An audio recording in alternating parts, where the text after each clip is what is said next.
Tonight, let us journey to a land where snowflakes fall like whispers, where the sea sings its eternal song, and where legends are not born, they erupt.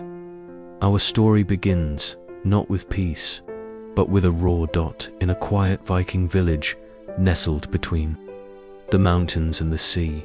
A baby was born beneath the shadow of storm clouds. But he did not arrive gently.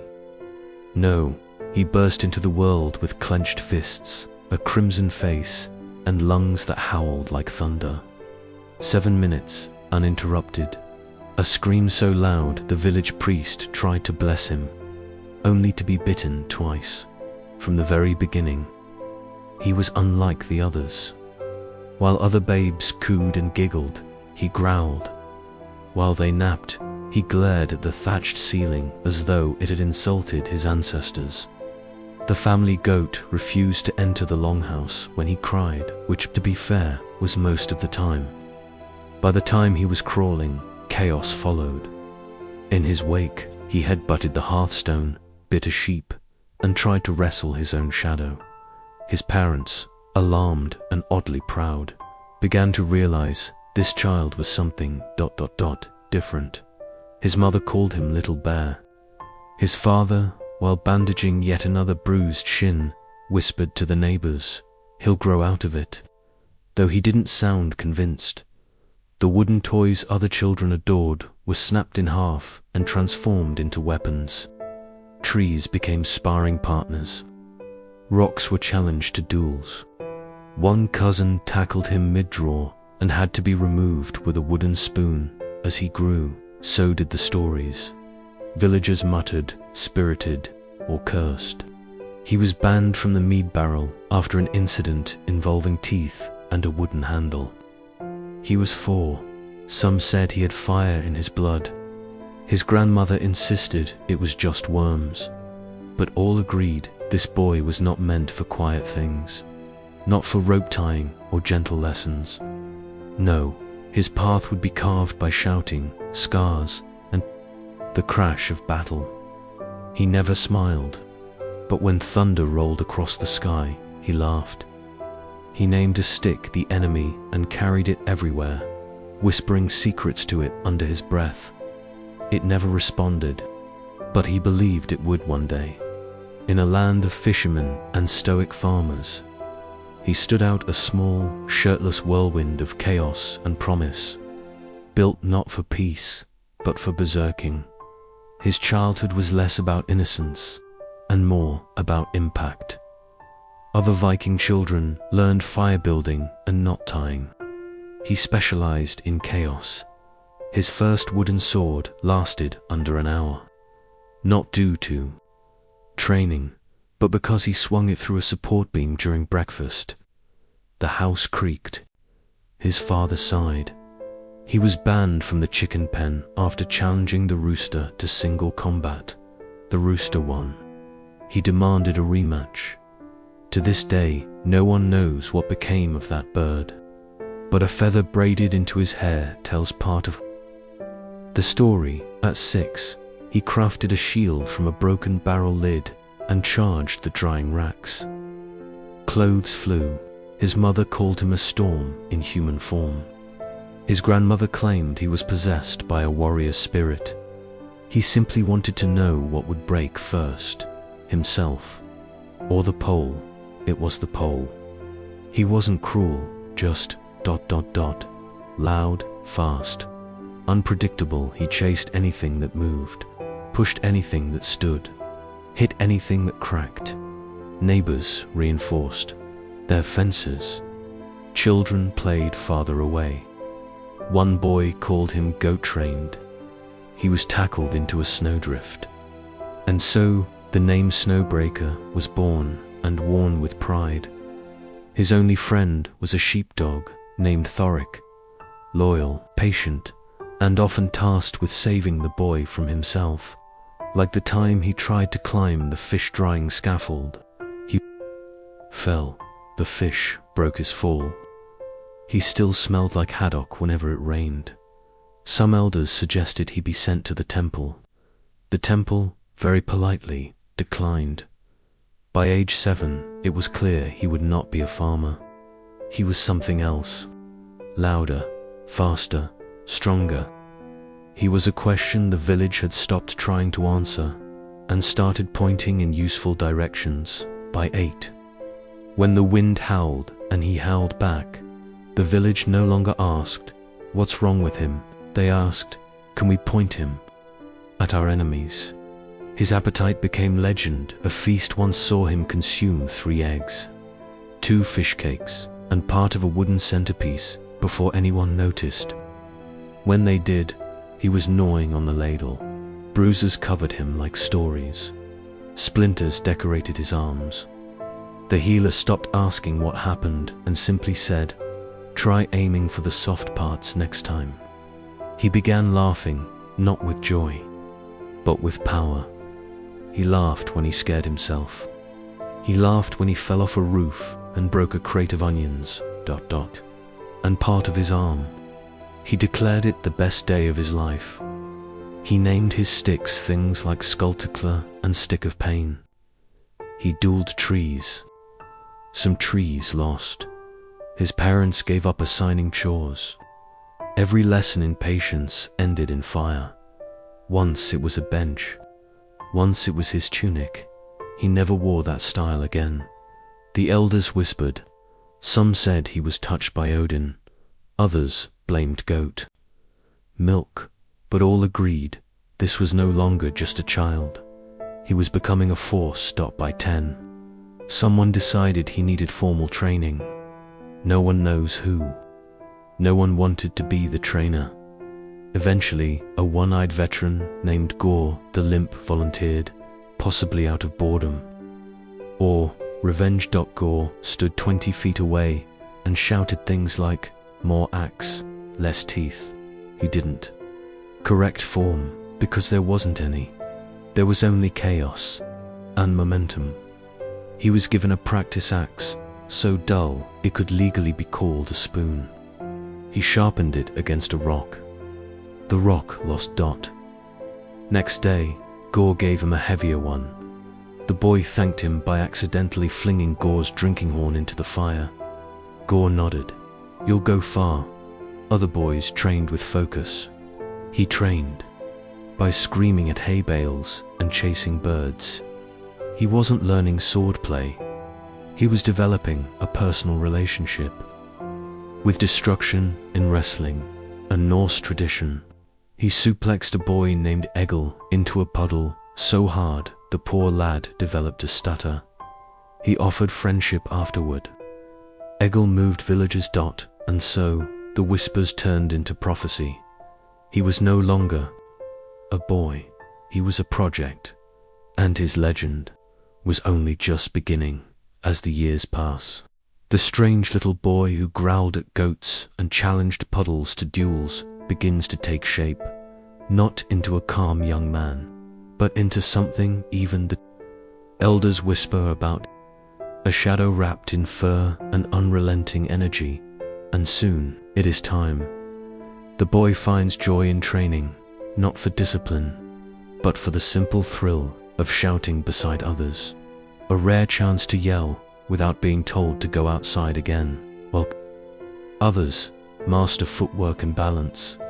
He masters unpredictability, the kind of energy that makes even seasoned warriors take a careful step to the side when he comes barreling through at 12. His reputation stretches farther than his shadow. Across 3 villages, he's known as the loud boy who headbutts things, the one who frightened a scarecrow into early retirement. And now a rite awaits him, the bearskin ceremony. The moment he will step into the path of the true Berserker. No one explains what the ritual involves. One morning, Gore the Limp simply hands him a bucket of goat's blood and grunts, "You'll need this." It doesn't calm him, but it excites him, in that wild-eyed, frothing sort of way. He's led deep into the forest, where 5 massive figures stand in a circle around a fire, each one shirtless, scarred, and speaking in low murmurs, perhaps in Norse, or perhaps just lost in memory. One man is all three. They greet him with emotionless nods, somehow both welcoming and threatening. The ritual begins. Runes are painted on his chest in thick streaks of blood, symbols for courage, strength, or perhaps, please don't bite me. A bearskin is draped over his shoulders, enormous, heavy, and smelling like it wrestled its own funeral. No one says where the bear came from. No one dares ask. It fits barely and feels like destiny stitched with fur. The fire crackles. The older berserkers chant, deep and slow, like the land itself is humming. Someone hands him a horn of strange liquid, spicy, bitter, and burning with mystery. He drinks. His eyebrows try to escape his face. Now, the dance. He stomps, howls, thrashes. It is not elegant. It is not graceful. It is raw, loud, and wild, like a thunderstorm in a tantrum. They call it becoming the bear. He is encouraged not to fall into the fire. He is not forbidden from doing so. The ceremony ends not with applause, but with a name. Perhaps Wolf Liver, or Ulfa's scream. Or maybe just that kid. He doesn't hear it clearly. It doesn't matter. He has the fur now, and the growl to match. He is ABERSERKER-in-training, with his new cloak of coarse fur and the scent of wet thunder trailing behind him. He begins to learn the old ways, the strange, sacred rites passed down through unspoken generations. It starts with mushrooms, not the kind for stew, the kind for awakening the storm. No one explains their purpose. They simply hand him a fistful and say, chew fast. He does. They taste of moss, goat sweat, and shame. Minutes pass. The world tilts sideways. The fire begins to whisper riddles. Someone burps beside him, and it echoes like a war horn. He grins. Welcome to the berserker trance. His mind stretches open like a sail in wind. He doesn't find a calm spirit animal. No, his is a confused elk with boundary issues. But that's enough. He howls, growls, and feels molten strength pulse through every limb. A training dummy is brought forward. He charges. No instruction needed. He tackles it, bites it. The elders nod. He's got it. The trance has side effects. Time bends. Shadows. Fight back. He accuses the ground of betrayal. He collapses face first into a barrel of fish. The fish are fine. He smells like sadness and seawater for a week. Still, the ritual is a success. Some berserkers fast before battle. Others meditate, reflect, or clutch old grief like a talisman. He prefers mushrooms. He calls it brain lightning. No one corrects him, because now he is no longer just training to fight. He is learning to unleash the storm, and the storm, at last, finds its battlefield. His first real combat begins on a pale dawn. No more practice dummies. No more wooden swords. This is the real thing. He wakes up with one thought. Violence sounds nice today. He doesn't eat breakfast, mostly because he crushed it in his excitement. But the ritual mushrooms, those he accepts. At this point, his stomach considers them a food group. The pre-battle ritual is simple, collective shouting while hopping in place. He swings his axe wildly, grunts at a comrade, and accidentally headbutts a helmet. This is considered progress. Then the enemy approaches. The world narrows. He grips his axe until it creaks. His eyes roll back, just slightly, and then frenzy. He doesn't walk. He doesn't jog. He charges, full body, full speed, full dash, chaos. He leaps, roars, swings. His coordination is nonsense. His movement is instinct. He is a wildfire in human form, biting a tree when grazed by an arrow, high-kicking a spearman in the knee, tackling two men and forgetting why halfway through.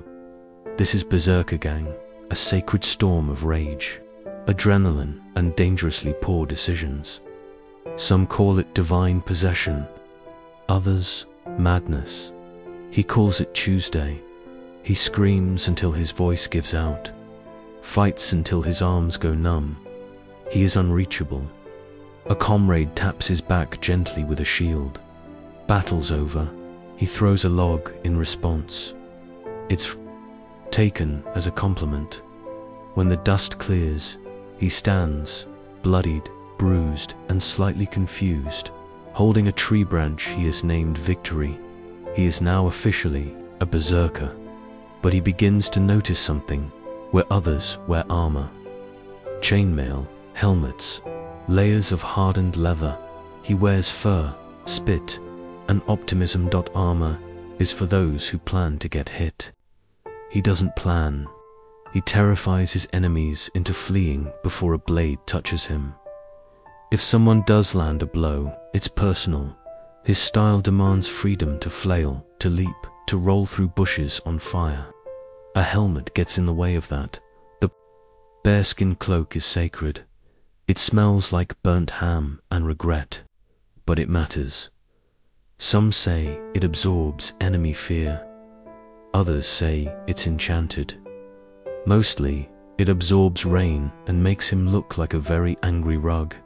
And that's the point. He's not supposed to look human. He's meant to look like something that broke free from an old saga. A tale carved into stone, come to life in a roar. His body becomes his armor. Calluses form where others wear shields. His bruises become constellations. His scars, stories.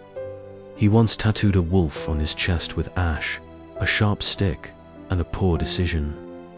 It hurt, but pain is proof that he's still moving. He once got stabbed in the leg and didn't notice until someone pointed out he was leaking. He thanked them, then threw a rock at his attacker. Other warriors laugh at his lack of defense until they see him take down 3 men with a wooden spoon and a scream. Then they laugh from a distance, because the truth is, reputation matters more than armor, and his arrives before he does. He's known in neighboring villages, not respected exactly, but feared. The boy who twitches, the one who ate a shield. No one knows if it's true. He doesn't correct them, because in the world of berserkers, myth is stronger than memory. And when he walks into battle, shirtless, barefoot, and bleeding, enemies hesitate. Not because he's powerful, but because his eyes say, I don't know who you are. I just need something to scream at. And that is his greatest weapon. They sing songs about you now, low melodies in minor keys, echo through smoky halls and along stormy coasts. One song calls you the howling hammer of Nordfield. You like it. You don't remember Nordfield, but assume it was something you broke, probably loudly. You're no longer just a warrior. You're a walking rumor, a cautionary tale with broad shoulders and no impulse control. In a world ruled by axes and ancient oaths that makes you valuable. Or at the very least, entertaining love was never part of the plan. Most berserkers avoid it. Feelings are too slippery, too hard to swing an axe at, and far too quiet for minds that roar. But then she appears, somewhere between raids and the scent of pine smoke. It happens. The blacksmith's daughter, strong arms, steady eyes, and a stare that could forge steel. She fixes things with tongs, and hits things with them too. You find this wildly attractive. She finds you interesting, which is Viking 4, possibly dangerous, but not entirely unfunny. Your courtship begins, as tradition demands, by accidentally shattering her father's anvil. You hit it with a log to test its strength. It failed. She storms outside, furious, only to freeze as you offer, with dead serious sincerity, to fight the anvil's ghost in honorable combat. She laughs, then throws a horseshoe at your head. This is how it starts. You try to win her heart the only way you know how. You flex. You throw a rock farther than seems reasonable. You lift a goat. She nods politely and continues hammering. Eventually, she agrees to go for a walk. Not out of affection, but because it's safer to supervise you than leave you unattended near. Livestock. You carry a log the entire time. She says nothing. That's how you know it might be real. Your berserker brothers are baffled. Isn't love a distraction? One grunts. You respond only. She gives me a reason not to destroy every tent I see. They blink. That sounds like discipline, someone mutters. You don't answer. You're busy carving her name into your arm with a stick. One day, she gives you a necklace. Simple metal, slightly sharp. You never take it off, not even in battle. Especially not in battle. When asked why, you simply say, "It protects me." You still don't fully understand emotions, but you understand loyalty. She mends your torn gear. You bring her interesting bones. It's working. There are storms, of course. You once tried to serenade her by howling at the moon. She told you to stop.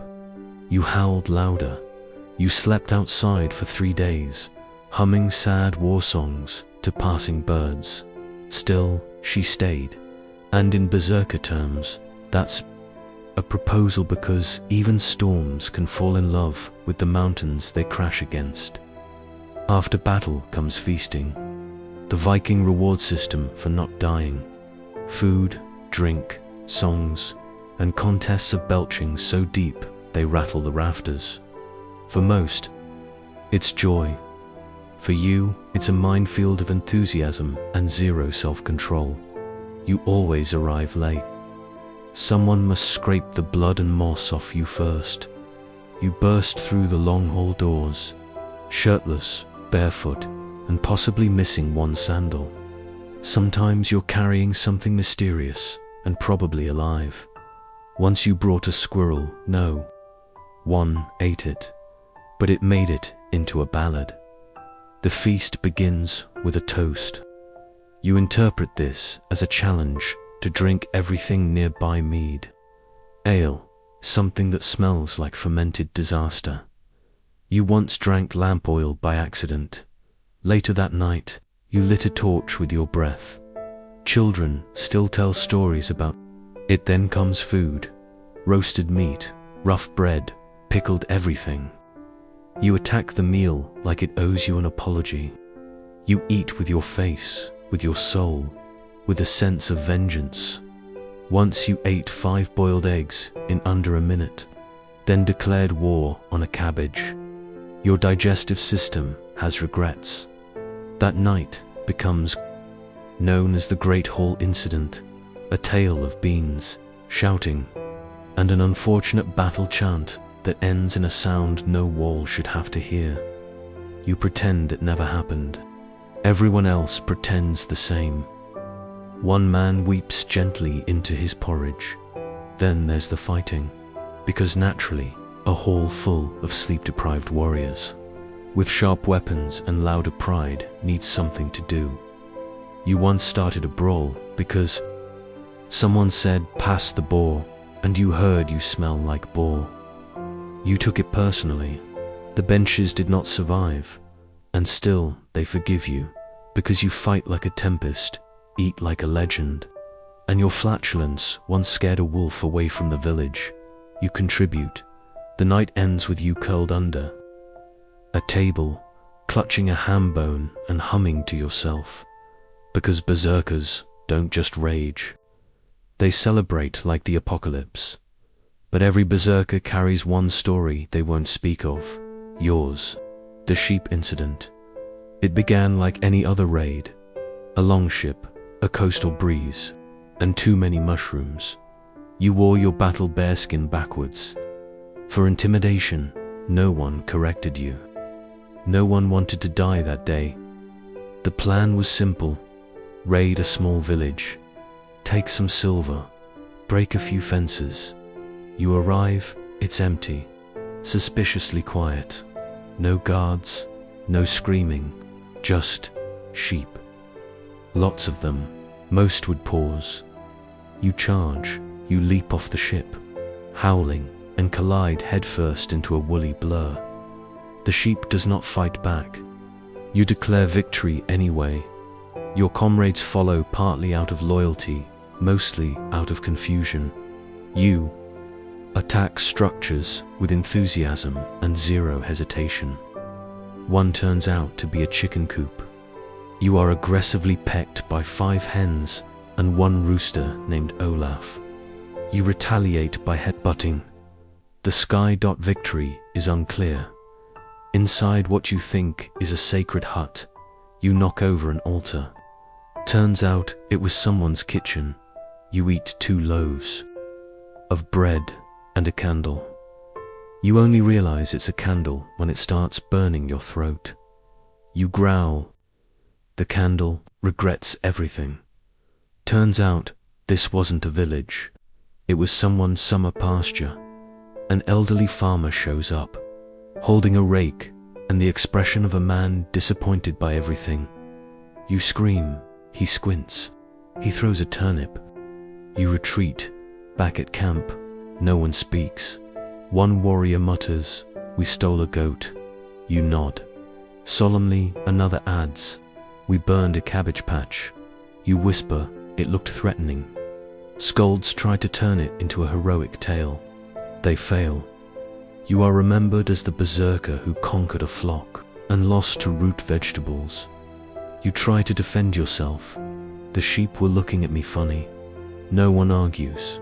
They've heard worse. And still, your legend grows because sometimes what makes a berserker memorable isn't victory. It's volume. You're older now, not wise. Exactly, but the kind of older where your knees click when you crouch, and people no longer flinch when you raise your axe because they know it takes you a full minute to swing. Your beard grays. Your scars ache with the weather. You've begun telling war stories to anyone nearby. Children, travelers, livestock.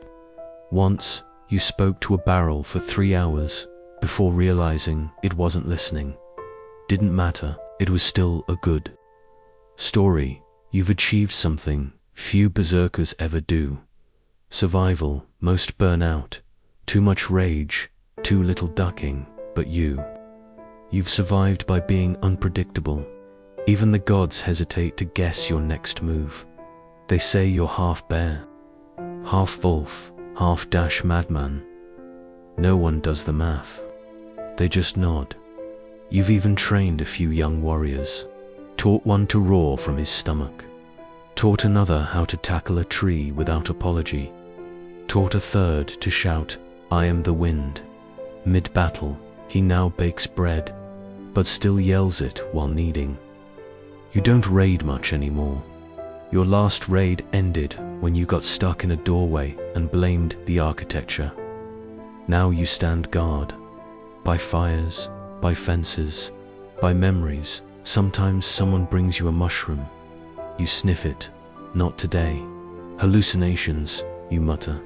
Your companion. The blacksmith's daughter still puts up with you. She rolls her eyes when you growl at thunder. You roll yours when she tells you to wash your cloak. Neither of you listens.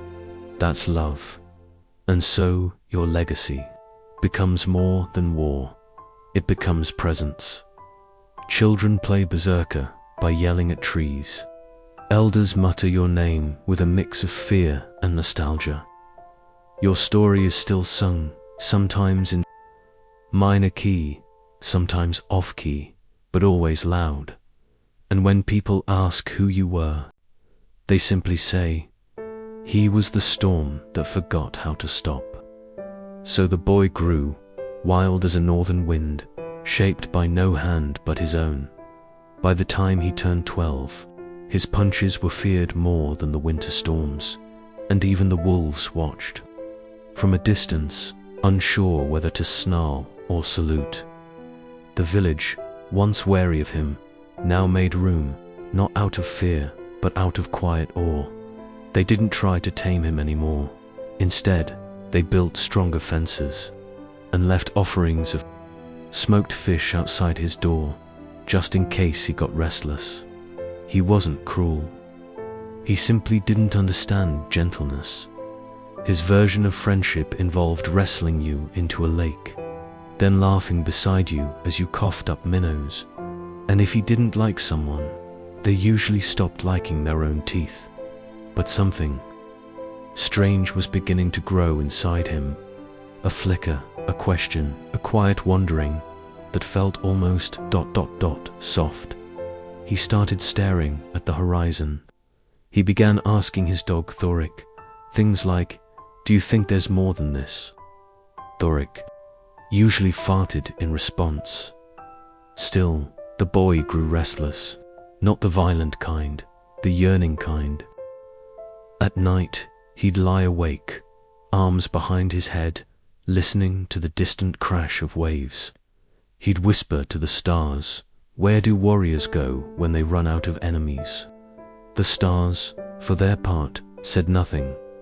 Then one day, as the snow melted and spring stirred the earth awake, a whisper reached the village, a tale of a distant fjord where men trained not just with weapons, but with wisdom, a place called the Hall of Broken Shields, where warriors were said to fight not just for glory, but for purpose.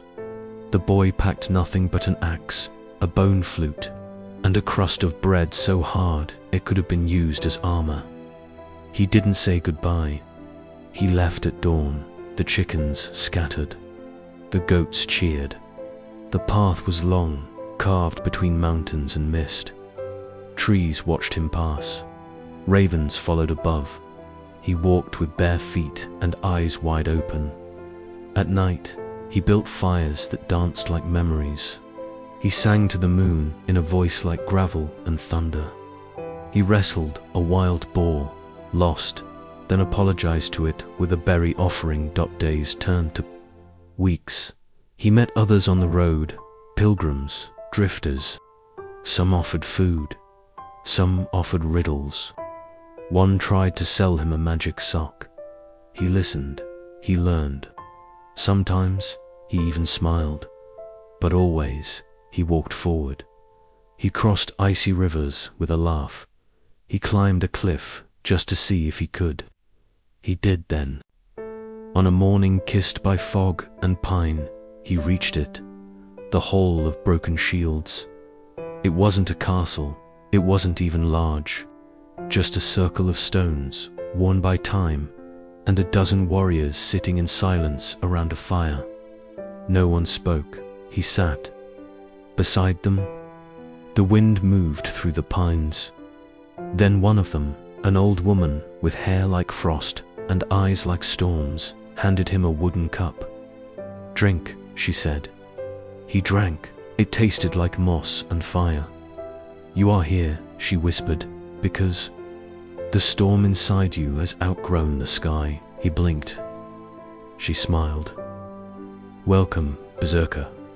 The real battle begins now." And so, the boy who had once screamed his way into the world now sat in silence, heart thudding like a drum. He had found the place where wildness was not punished, but sharpened, where fury was not feared, but forged, and where legends did not end. They began again in the quiet mornings of the north, before the horns of war echoed through the fjords, and before a single axe found its mark. The Vikings had already woven their identities, not in scrolls or sagas, but in strands of hair, gleaming bits of metal, and the scents of mint, pine, and pride. Their hair was more than hair. It was a banner, long, braided, sometimes shaved in fierce patterns that danced along their skulls like tribal whispers. Even the wind paused to admire a well-braided beard. Braids weren't just practical, though they certainly kept hair from falling into soup. Sails or sword fights, they were symbolic. A warrior's braid might tell you where he was from, who he'd lost, or who he was trying to impress. And yes, Viking hair could flirt. A single twist of colored thread could whisper, "I'm available," long before a word was ever spoken. But grooming wasn't vanity. It was survival. It was status. It was storytelling. Warriors sometimes shaved half their heads, leaving the rest long to flow like a river behind them. A style dramatic enough to unnerve enemies, or, at the very least, distract them for a few seconds. And wherever they went, their tools went too. Combs carved from bone, razors of iron, tweezers for stray hairs, and even polished bits of metal, early mirrors to ensure your beard still obeyed the runes you'd braided into it. Hair was identity. Hair was armor. Hair was spellwork, woven not with magic, but with memory and jewelry. That was Viking glitter, but it glittered with purpose. A brooch wasn't just a clasp, it was a badge. Oval brooches, often bronze, silver, or adorned with serpents and symbols pinned at the shoulders of women, sometimes connecting bead strands as rich in meaning as any ancient poem. Think of them as wearable resumes. Here, my clan. Here's my skill. Here's what I'm worth. Men flexed differently, with arm rings and neck torques twisted from silver and bronze. These weren't just bling, they were bank accounts. A chieftain might reward loyalty with a ring, and yes, you could break off a piece and weigh it like coin and pendants. Thor's hammer was the Norse go-to, a tiny Mjolnir dangling from leather cords, blessing you in battle or just keeping your luck from falling off during a storm. And just in case the old gods were out of office, some Vikings wore crosses too. Spiritual insurance, Norse style, even their makeup had function. Arabic travelers once wrote of Norsemen lining their eyes with black coal, not to look seductive, though that may have happened, but to cut the glare of snow and sun. Imagine a Viking at sea, eyes smudged with shadow, face kissed by salt and legend. Skin bombs made of animal fat and herbs softened windburn. Birch tar repelled pests and possibly people and their clothing, while they packed needles and thread, mending with the same hands that once swung swords. Because nothing ruins a raid like a drafty seam, even on campaign. Grooming kits hung beside daggers, razors, earpicks, and combs clinking beside blades. Why? Because no self-respecting Viking wanted to look like he lost a fight with a hay bale. Children too were kept tidy, dressed in miniature tunics and cloaks, their hair braided with care, their teeth scrubbed and neat. They were taught early, you were part of a saga. Look like it. Bath days were not optional. Skipping meant facing your mother, and no one wanted to face a Viking mother. In the end, cleanliness wasn't just comfort, it was respect for yourself, for your family, for the gods, and perhaps, deep down, for the ravens watching from above, even on the move, in cold wind, under slate skies. With armor clinking and fires burning low, the Norse remembered the quiet power of order. Damp clothes, after all, were a recipe for hypothermia. So they dried them, folded them, and mended their torn hems like warriors who also knew the stitch and pull of a needle. Domesticity, yes, but with calloused hands and a battle-axe nearby. Water was sacred, and not just to drink. Wherever they camped, riverbank, spring, or storm-fed pool, the Vikings carved out moments to wash. No, it wasn't a spa, but a quick splash of cold water, a scrub of the hands, a rinse of the beard. It was enough to shed the day's grime and gather oneself before facing fire or foe.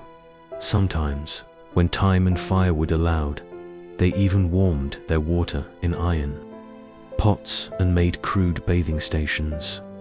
Simple, yes, but cleaner than many in that medieval world. And then there was the ritual of appearance before the storm. Sagas tell of heroes pausing before battle, to comb their hair, to wash their hands, to oil their beards. They weren't posing, they were preparing. Because no matter what came next, a duel, a feast, a funeral, you faced it with dignity. Clean fingernails, braided hair, pride intact. If you've been imagining Vikings as unwashed beasts, wild-eyed and dripping with mud, blood, and meat sweat, well, that image was mostly painted by the ones they conquered. And can you blame them if a brooding, musculous stole your silver and your heart? Smelling faintly of juniper and crushed mint, you'd probably write some insulting poetry to dot in truth. Vikings were among the cleanest, best-groomed people in medieval Europe. Their enemies, the Saxons, the Franks, even the monks, found it deeply unfair. They bathe every Saturday, one monk complained.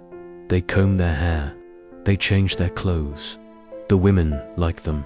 Translation, they're hot, and we hate it. Even today, fiction gets it wrong. In shows and stories, Vikings are often too gritty, too grimy, their faces lost beneath mud and rage. But in reality, turning up to a feast in torn rags and matted hair, that would earn you side ease, not songs. Appearance mattered, status, honor, reputation. All wore clothes and walked upright.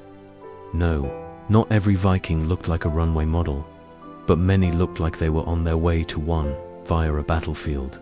A warrior's look was part of his legend. A woman's style reflected the honor of her household. And when they died, they were buried with combs, razors, and grooming kits. Because even in the afterlife, you never knew who you might meet.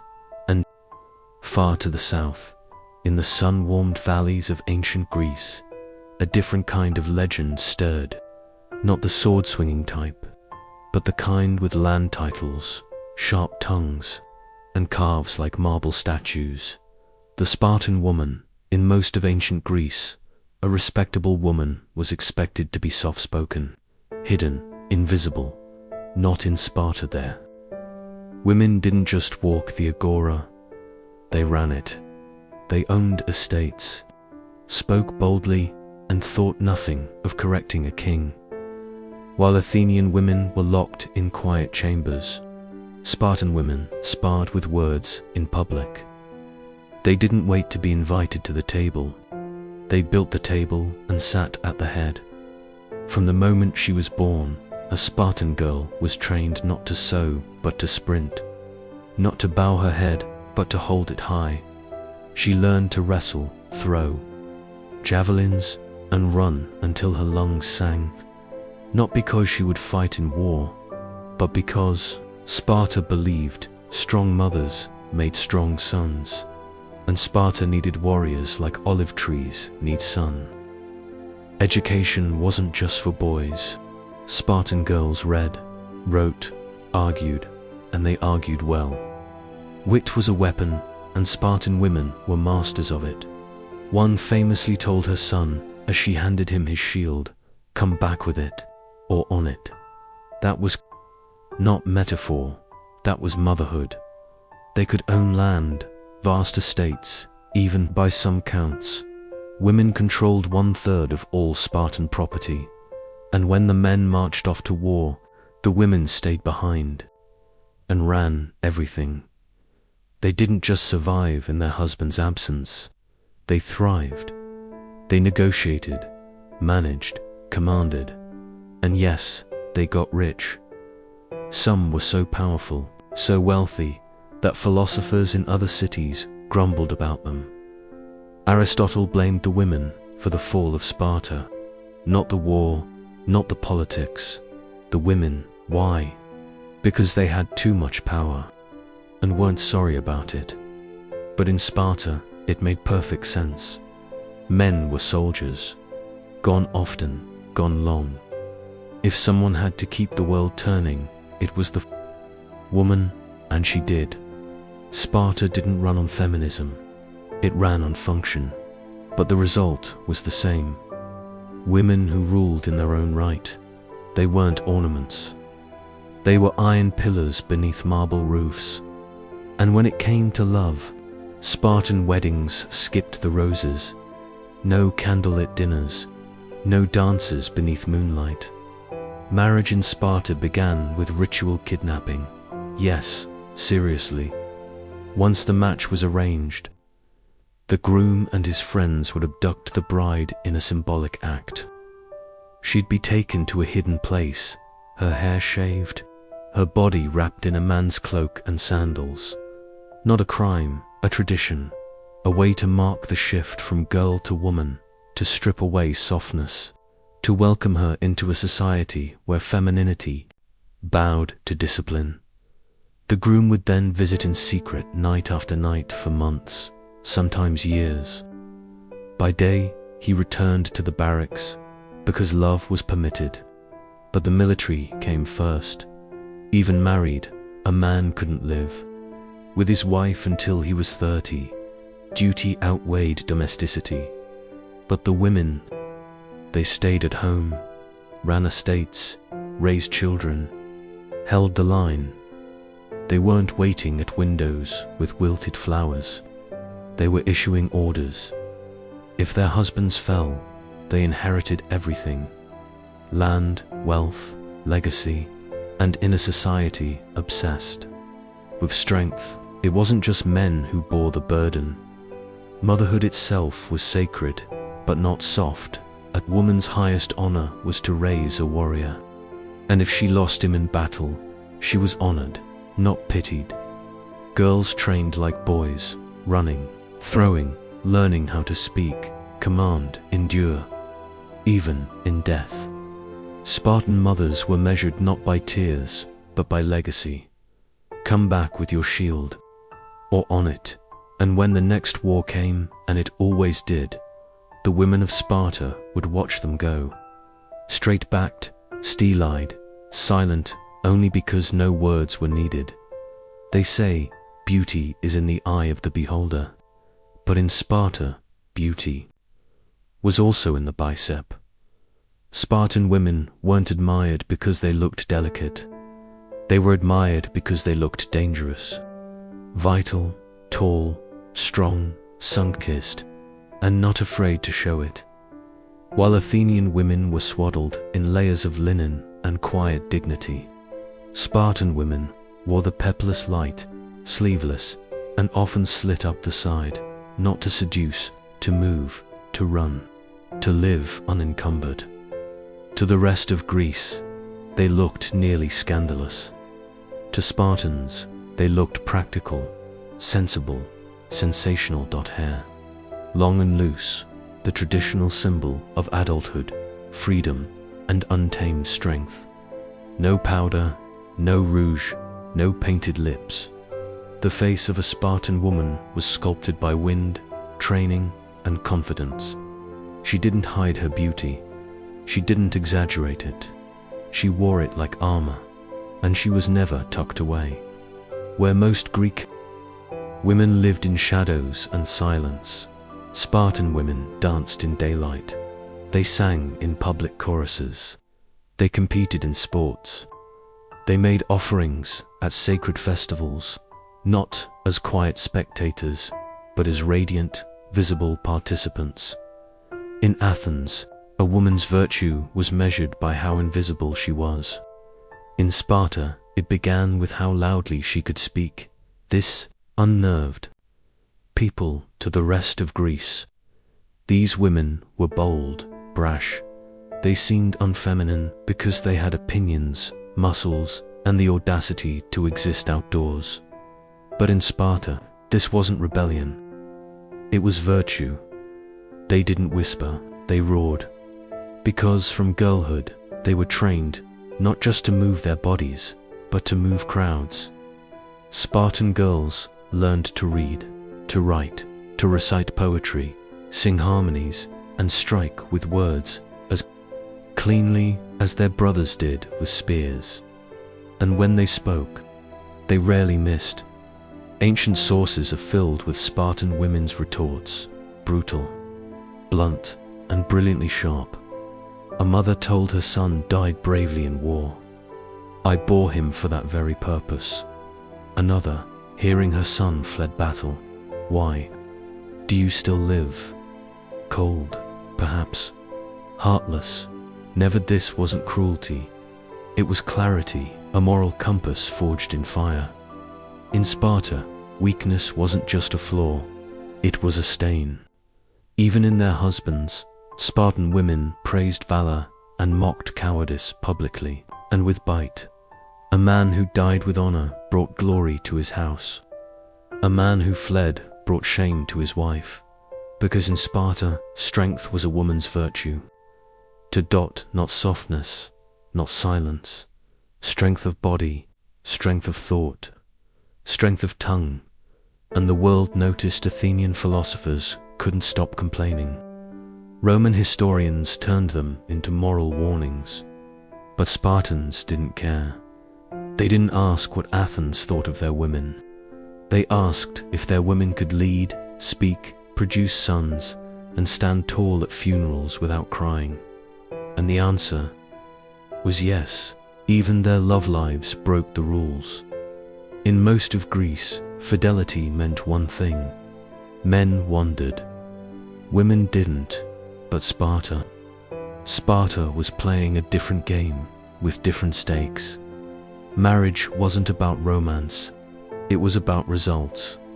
If a husband was too old, too sick, or simply away at war for years, a Spartan wife might, with approval, pair with another man, not for pleasure, but for progeny. This wasn't scandalous. It was strategy. Sometimes the arrangement was formal. Sometimes quietly understood. A woman might even choose the man if he was strong, respected, and Spartan. Because in Sparta, children weren't just blessings. They were investments. Strong sons, healthy daughters, future warriors, future mothers of warriors. This wasn't free love. It was carefully calibrated eugenics, designed to keep the army full and the bloodline fierce. Only full citizens, the elite Spartiates, had access to these arrangements. The lower classes had no such choices. But within this brutal system, Spartan women had a sexual autonomy unheard of elsewhere in the ancient world. Not because they were free in the modern sense, but because the state trusted them to do what was best for Sparta. In Athens, a woman's chastity was guarded like treasure. In Sparta, it was managed like policy. Even in death, the rules were different. Spartans didn't weep for the dead. They measured them. No elaborate tombs, no gold jewelry, no wailing mourners. Most graves were anonymous. No name, no epitaph. Just the silence of earth and the whisper of legacy. But 2 deaths earned a name on stone. A warrior who died in battle. Woman who died in childbirth. Both had given everything for Sparta. Both had faced death with courage and without question. Both had earned eternity. Because in this city of iron and order, death was not a tragedy. It was a final exam. A man who died in bed, forgotten. A man who fell with his shield, immortal. a woman who died screaming in the birthing room, exalted everyone else, elders, merchants, craftspeople. They were appreciated, but not remembered, not with marble, not with song. The funeral was brief, the mourning subdued, because Sparta didn't cherish sentiment. It cherished sacrifice. And from the moment a boy entered the agoge at age 7, he was taught not to fear death, but to aim for a good one in battle for Sparta, with his shield in hand, and the echo of his mother's voice still ringing in his ears. In Sparta, a warrior could lose his spear.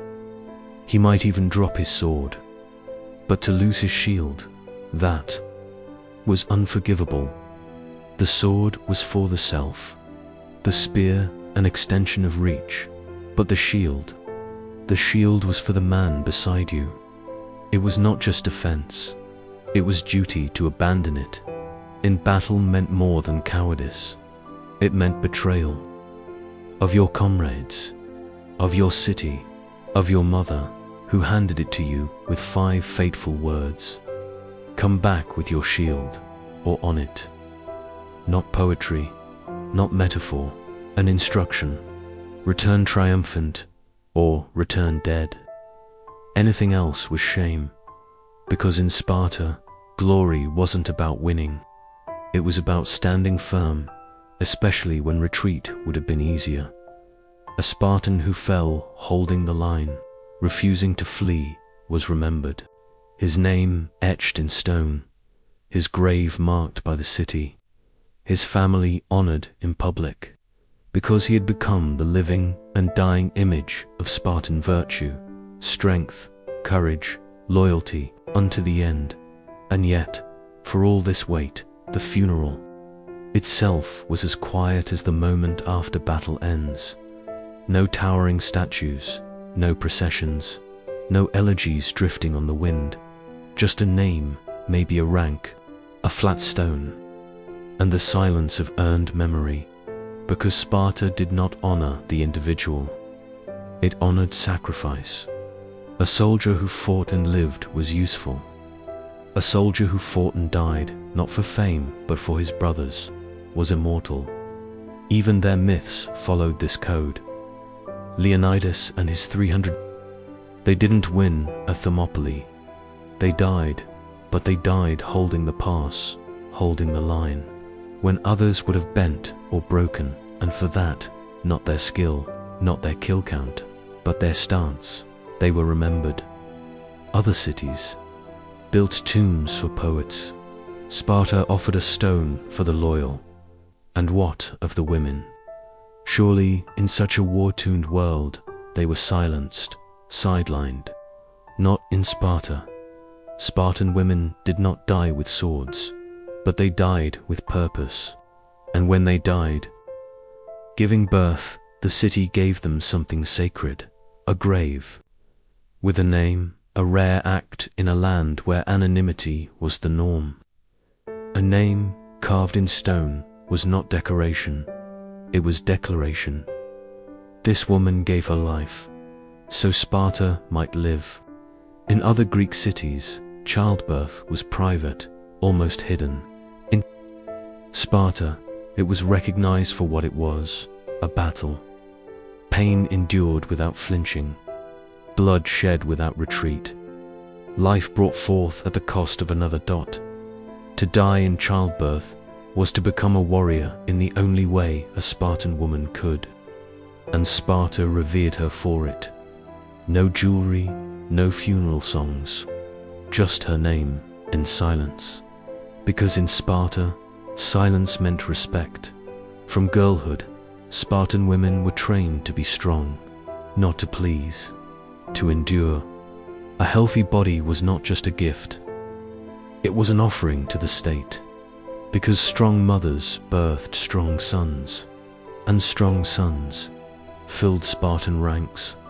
Their value wasn't in beauty, not in submission. It was in legacy, the land they owned, the households they commanded, the children they raised, and, sometimes, the life they gave up to raise them. To outsiders, they seemed wild.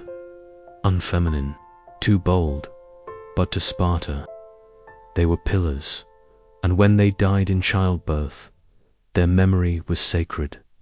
Spartan funerals were not for grief, they were for discipline. Where Athens mourned in poetry and procession, Sparta mourned with restraint. No professional wailers, number, torn garments. No weeping in public. Emotion was not forbidden, but it was kept behind closed doors, because in Sparta, mourning was a test. You didn't throw yourself on a coffin, you stood up straighter. You didn't sob for days. You returned to duty.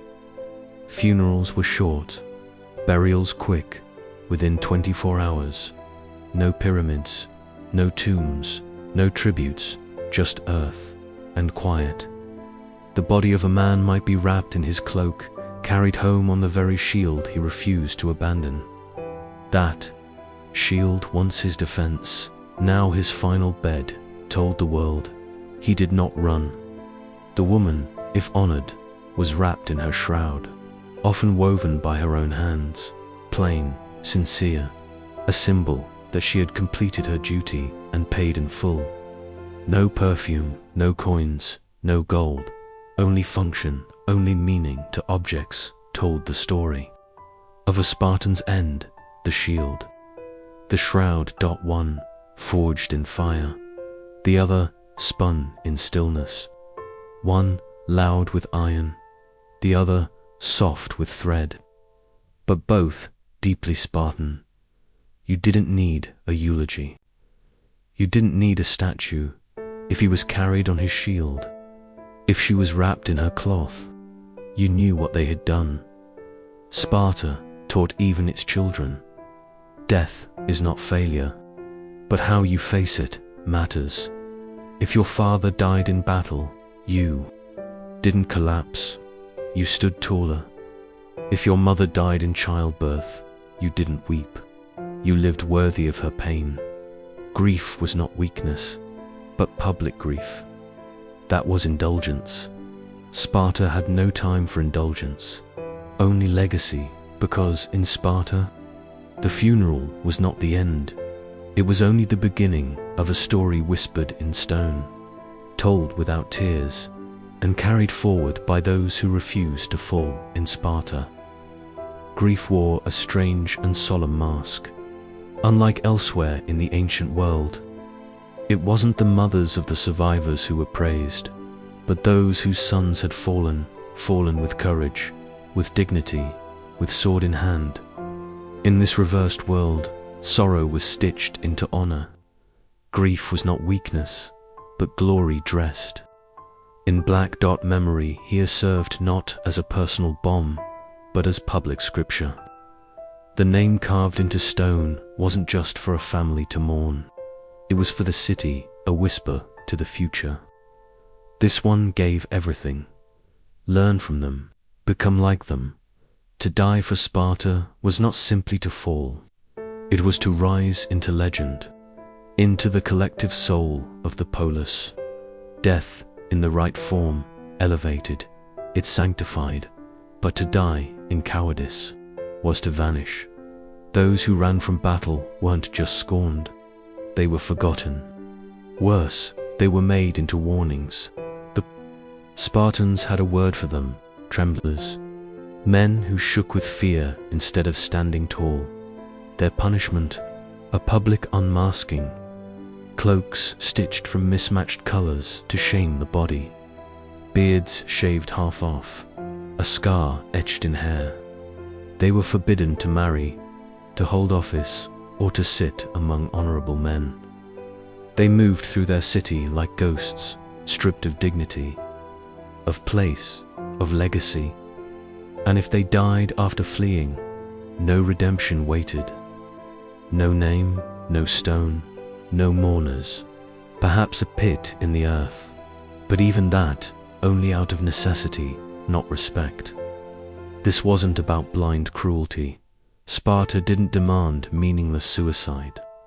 Tactical retreat for the greater good was one thing, but abandoning your brothers, That was betrayal that outlived death. Even within homes, this code carved deep. There are tales of Spartan mothers opening their doors to returning sons, and slamming them shut when they found them alive but dishonored. A brutal gesture, but in Sparta, honor was the spine of life. Without it, even love bent and broke. Cowardice stained the blood. It marked the name, and names in this world were the only immortality.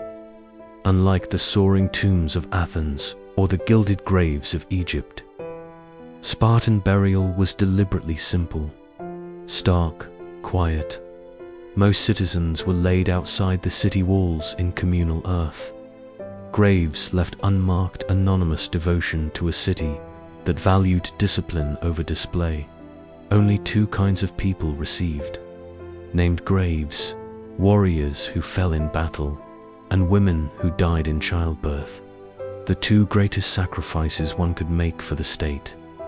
Their stones were plain, often without embellishment, just a name, a whisper into eternity. These practices weren't meant to glorify death. Quite the opposite. They honored life, the quiet kind, the kind of life spent in service, in silence, in courage.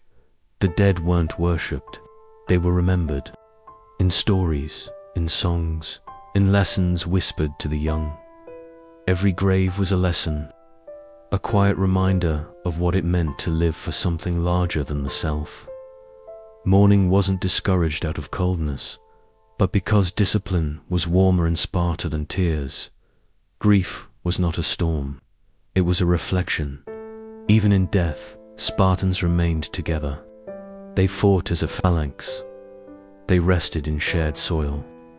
There were no golden tombs, no carved angels, just the earth, the silence, and the memory. Glory, they believed, flickered and faded, but service that endured. And so the Spartan story ends, not with a cry, but with a hush. No long funerals, no ornate statues, just the footsteps of a people who walked toward death with open eyes and hearts bound by honor.